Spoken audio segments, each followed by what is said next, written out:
Pireesistoon kun biyyoota Arabootaa keessatti bakka dhabame jedhee yaaduu hin jiru siniin jedha. Biyyoota Arabaa hunduma mana hunduma jira jedheeti yaada jechuudha. Maaliif nyaata dafee sa'aatii murtaa'aa keessatti dafee akka bilchaate nama qaqqabu godha jechuudha. Wanta dafeefaa keessumaa jechuudha. Bireedistii ittiin bilchaanne qadaadamee karaa hafuura baafatu waan hin qabneef nyaata baay'ee fi itti fayyadamu siniin jedha. Kanaaf keessumaa namoota haaraa ta'anii akkasumallee namoota haaraa hin taane biyya namaa kana keessatti warra hojjetan kushina namaa keessa warra akka kootii kana baay'ee miidhaa irraan gaggaa jira siniin jedha. Kanaaf maafan isiniif hin qoodu jedheen dhufee jira siniin jedha. Obboloota koo nagaa waaqayyo lafa jirtanitti isiniif haa baay'atu. Akkam jirtu nagaa keessanii nagaadha rabbiin galannaa ta'u. Yeroo hundumayyuu immoo wanta isin fayyada jedhee ofii kiyyaafillee irraa baradhee fidee dhufee isinii kan gaa jiru ana obboleettii keessan kennaadha siniin jedha. Akkasuma immoo yuutuubii kanaaf haaraa kan dhuftan sabskiraayib gochuudhaan gara maatii keenyatti dabalama. Maatii taatanii kan jirtan immoo laayik gochuudhaan viidiyoo kana jalqabaa laayikiin keessan namoota hedduu bira akka ga'u taasisa siniin jedha. Laayikii siniin kaffalchiisu jalqabaa kaatanii hamma har'aatti jechuudhaan na jajjabeessaa yaada naaf laachaa kan turtanii guddaa galatoomaa isiniin jechuuti nan barbaada.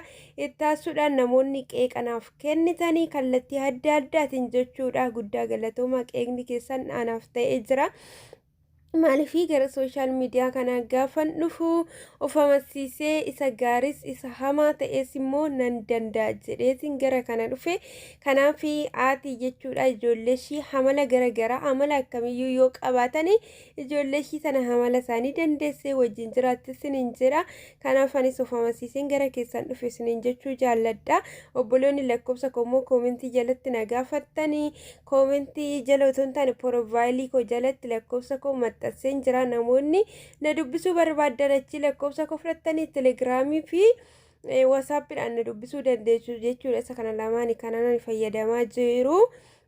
Yaada qabdan achiin na qooduu dandeessu. Akkasumas immoo seenaan jireenya keessanii namoota biraa hin barsiisaa of eeggannoo ta'aa fi jettanii kan yaaddan illee achirraanii obboloota keessan wanta barsiisuu naaf qooduu dandeessu. Ani immoo fidee dhufe obboloota keessan biraan ga'uu danda'a siniin jedha. Gara yaada koo irratti yeroon darbu pireesistoon kun goloota biyya Arabaa jiranii bakka dhabamee hin jiru jechuudha. Bakka hunduma jira.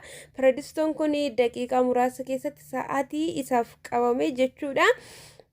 Nyaanni kan itti hojjetamu nyaata dafee bilcheessuudhaaf kan gargaaru kanatti fayyadamu jechuudha biyyoonni Arabaa.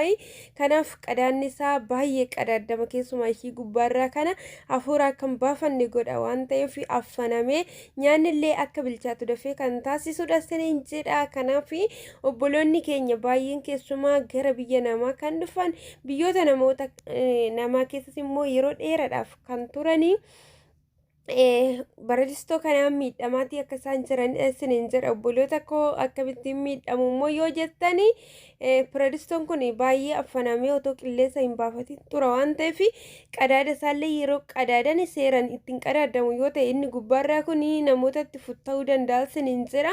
Kanaaf jireenya keenya fi nuti of jijjiirra jennee biyyaa baane malee balaa garagaraa nurra ga'a jennee miti. Kanaaf of eeggannoon baay'ee barbaachisa siniin jedha.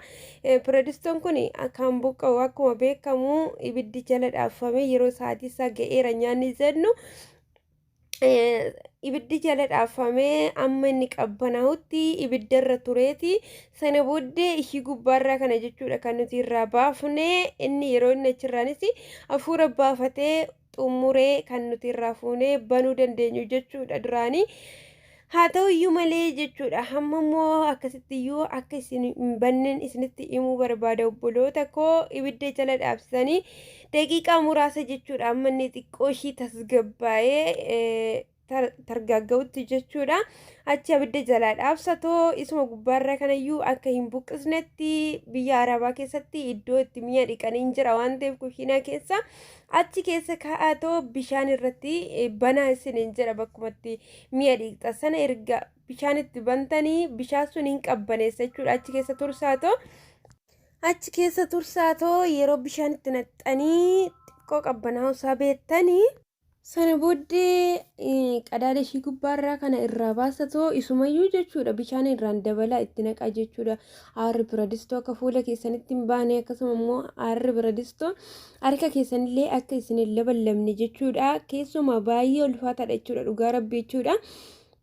Yoo haalaan hin buqqiftan ta'e yeroo isin qadaada kana irraa fuutaniitoo jechuudha irraa buqqistanii biradistoo yeroo buqqistanii wanti nyaanni achi keessa jirullee fuula keessanitti asii olee jechuudha humnaan ol ganafalee fuula keessanii sirraa quncisuu fuula keessanillee isin guggubuu danda'a jechuudha. Kanaafiyyuu guggubachuu ooluudhaaf wanti isin gochuun isinirra jiraatu yeroo biradistoo ibidda jalaa dhaabsitanii bishaan keessa kaatoo bishaan irratti banaatoo akka sanatti qorrisiisatoo jechuudha qabbaneessatoo qadaada ishii gubbaarraa sana irraa buqqisaa immoo bilbiloota illee ijoollee dhugaa rabbii jechuudha lubbuu keessan isiniif wayya waan ta'eef yeroo hojii kushinaa keessa jechuudha dhimma wanta akkana wanta ulfaata kana hojjettan silkii keessan ofirraa cufaatoo achi kaa jechuudha maaliif silkiin biizii nama godha jechuudha sammuu namaa yaada namaa jechuudha. Kanaaf iyyuu of eeggannoo taasisaa biyya namaa kana keessatti balaan nama mudachuun baay'ee ulfaataadha. Si dhukkubee na dhukkubeera jettee ciistee